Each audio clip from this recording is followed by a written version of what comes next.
Boa noite, amados irmãos e irmãs. Sejam bem-vindos ao nosso Evangelho no Lar. É um momento de união da família, ainda que iniciemos apenas uma pessoa ou duas, nós teremos a companhia dos amigos espirituais, na busca de levar um pouco de paz, um momento de reflexão sobre nós, sobre o Evangelho, sobre as alternativas de cura, de busca de solução para os nossos problemas, que encontramos com a orientação, a inspiração e a ajuda da espiritualidade. Nesse momento, nos reunimos em família e estamos iluminando a nossa casa, nosso bairro, nosso prédio, a nossa comunidade, porque estamos entrando em oração juntos, trazendo sim as boas vibrações e a melhoria de todo esse ambiente. Sabemos que na fluidificação das águas obtemos recursos, obtemos fluidos positivos que nos ajudam a ter melhor imunidade nesses momentos tão difíceis que a pandemia tem nos apresentado. É um reforço importante a condição de sabermos que os remédios são colocados nas águas e nós, com a nossa fé, os tornamos vivos e ativos em nós. Então sejam bem-vindos ao Evangelho, que as mensagens lidas possam frutificar para nós em bons exemplos, em boas decisões, em estudos sobre nós mesmos que nos ajudem a encaminhar os nossos passos para o bem. Nossa querida Inês vai fazer a leitura da mensagem. Boa noite a todos que estão nos assistindo. Eu vou ler um texto do livro Caminho, Verdade e Vida, psicografado por Francisco Cândido Xavier, pelo Espírito de Emmanuel. Paz. Disse-lhes, pois, Jesus outra vez: paz seja convosco. Muita gente inquieta, examinando o intercâmbio entre os novos discípulos do Evangelho e os desencarnados, interroga ansiosamente pelas possibilidades da colaboração espiritual junto às atividades humanas. Por que razão os emissários do invisível não proporcionam descobertas sensacionais ao mundo? Por que não revelam o processo de cura das moléstias que desafiam a ciência? Como não evitam o doloroso choque entre as nações? Tais investigadores, distanciados das noções de justiça, não compreendem que seria terrível furtar ao homem os elementos de trabalho, resgate e elevação. Aborrecem-se comumente com as reiteradas e afetuosas recomendações de paz das comunicações do além-túmulo, porque ainda não se harmonizaram com o Cristo. Vejamos o Mestre com os discípulos, quando voltava a confortá-los do plano espiritual. Não lhe observamos na palavra qualquer recado torturante. Não estabelece a menor expressão de sensacionalismo. Não se adianta em conceitos de revelação supernatural. Jesus demonstra-lhes a sobrevivência e deseja-lhes paz. Será isso suficiente para a alma sincera que procura a integração com a vida mais alta? Não envolverá em si grande responsabilidade o fato de reconhecerdes a continuação da existência além da própria morte, na certeza de que haverá exame dos compromissos individuais? Trabalhar e sofrer constituem processos lógicos do aperfeiçoamento e das ascensões. E que atendamos a esses imperativos da lei com bastante paz. É o desejo amoroso e puro de Jesus Cristo. Esforcemo-nos por entender semelhantes verdades, pois existem numerosos aprendizes aguardando os grandes sinais, como os preguiçosos que respiram à sombra, à espera do fogo fátuo do menor esforço.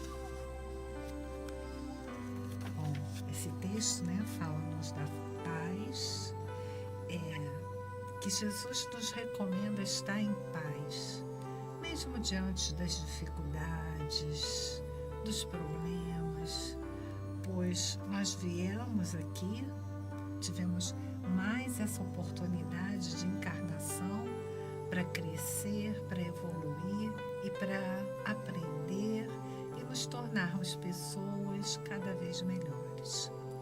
De que adiantaria nós virmos aqui se os espíritos nos dessem todas as respostas, todas as soluções?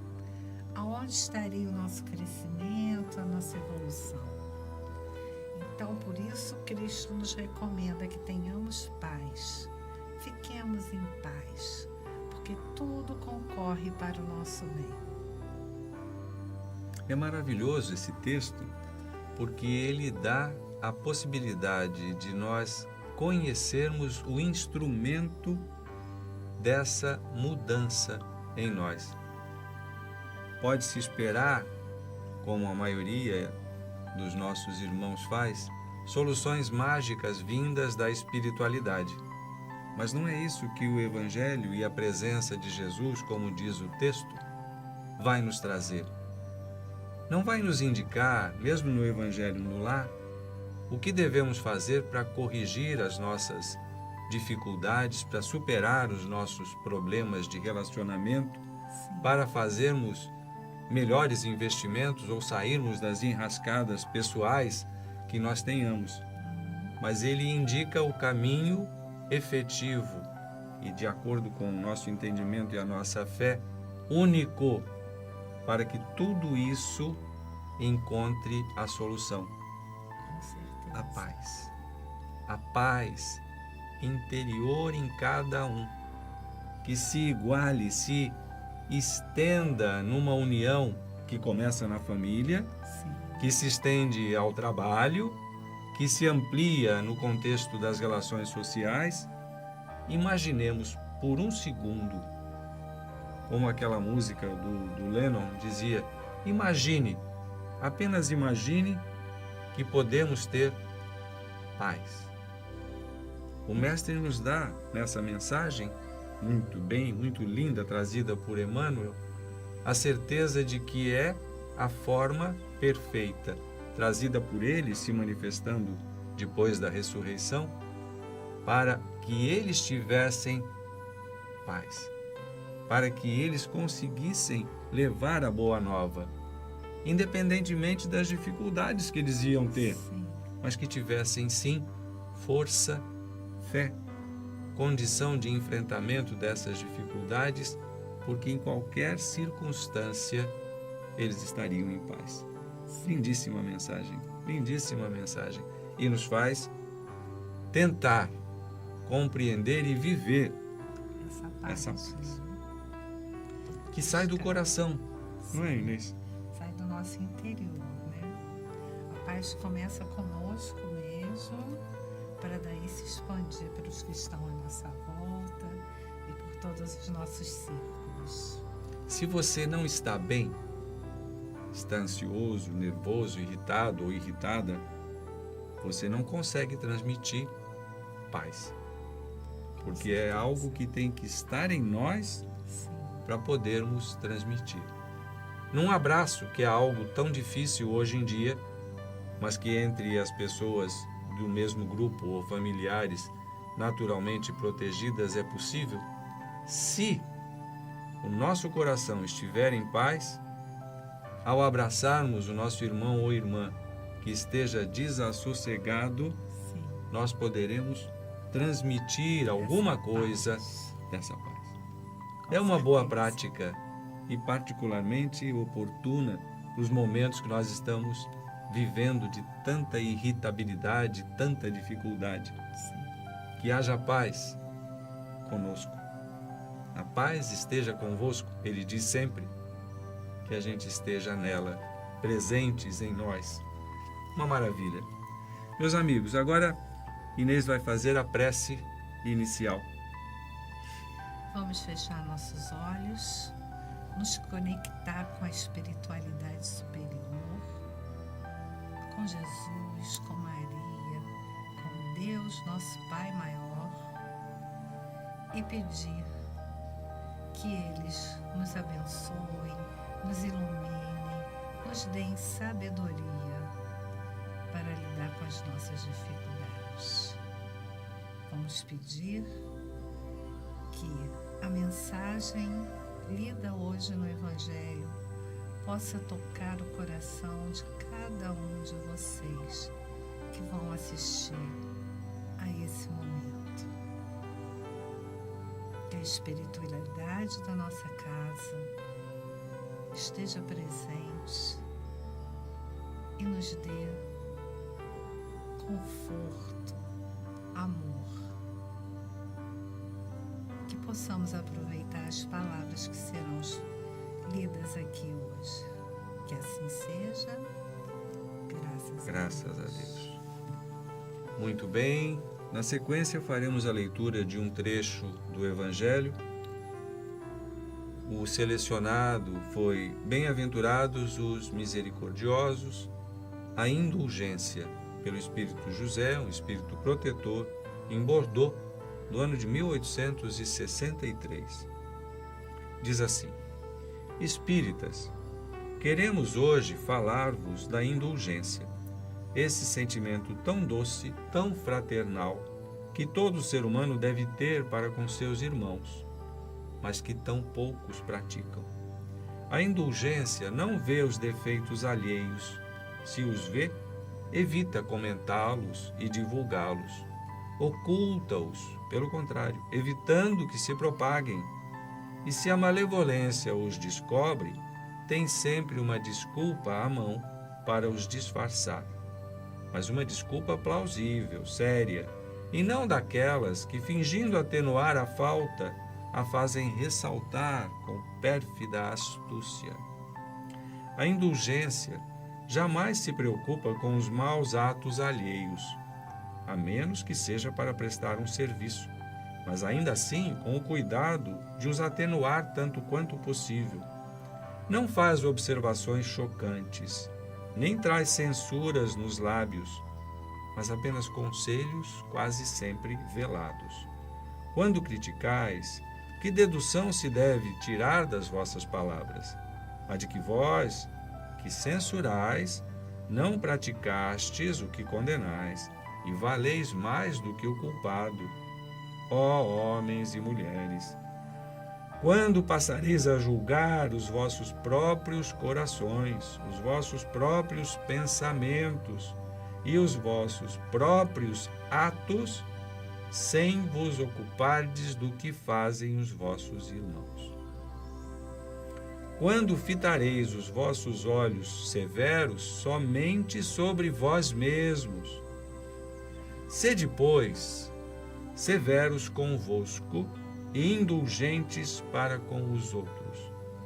Pensai naquele que julga em última instância, que vê os secretos pensamentos de cada coração e que, em consequência, desculpa frequentemente as faltas que condenais, ou condena as que desculpais, porque conhece o móvel de todas as ações. Pensai que vós, que clamais tão alto, anátema, culpado, talvez tenhais cometido faltas mais graves. Sede indulgentes, meus amigos, porque a indulgência atrai, acalma, corrige, enquanto o rigor desalenta, afasta e irrita. Ainda de João, também, bispo de Bordeaux, em 1862, um pequeno trecho complementando diz assim: sede indulgentes para as faltas alheias, quaisquer que sejam. Não julgueis com severidade, senão as vossas próprias ações. E o Senhor usará de indulgência para convosco, como usaste para com os outros. É perfeito esse texto, juntamente com a visão completa de se pretender viver em paz. Paz e indulgência são companheiras inseparáveis. Uma é o estado perfeito do conhecimento e da consciência, e a outra a ação preventiva para manter e sustentar esse estado de tranquilidade interna. Se nós somos indulgentes, seremos capazes de proteger a nossa integridade, a nossa paz. Se somos críticos, duros, inflexíveis, estamos criando ao nosso redor todo um movimento de negatividade. Então, coerentemente com o que foi lido na mensagem aqui anteriormente, sejamos pacíficos, sendo indulgentes, porque assim estaremos seguindo a Boa Nova e conhecendo a evolução do nosso espírito pela paz. Qualquer construção outra não levará ao mesmo efeito no mesmo tempo. Qualquer pretensão de recebermos orientações sobre comportamentos ou atitudes ou técnicas de relacionamento ou de vivência que saia deste princípio da misericórdia, da indulgência viva nos nossos dias. Parece coisa do passado, mas não. Se aplica no nosso dia a dia. Vamos observar se estamos cumprindo aquilo que nos foi orientado para a boa vivência cristã, para conseguirmos estar em paz. Esse é o contexto principal da nossa mensagem. É a nossa busca permanente de felicidade, de integração com Deus, de estar em sintonia com os amigos espirituais que nos elevam, que nos estimam, que nos impulsionam para a paz.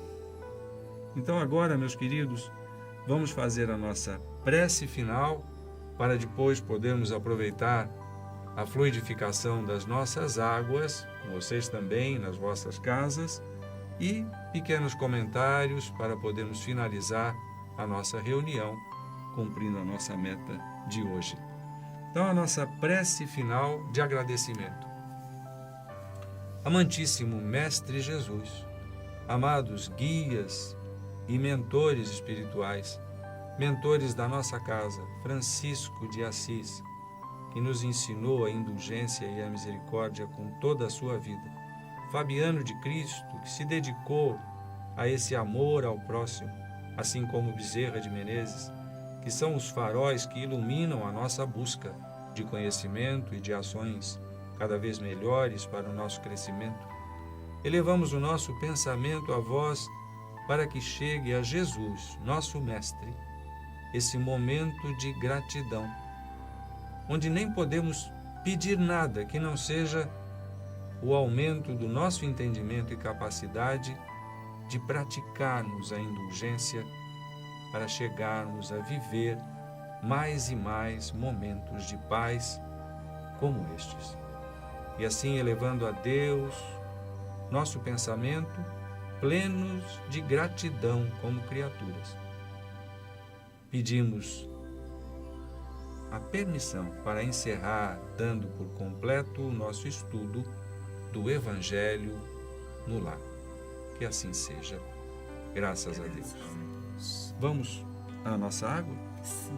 Aqui, então, por favor.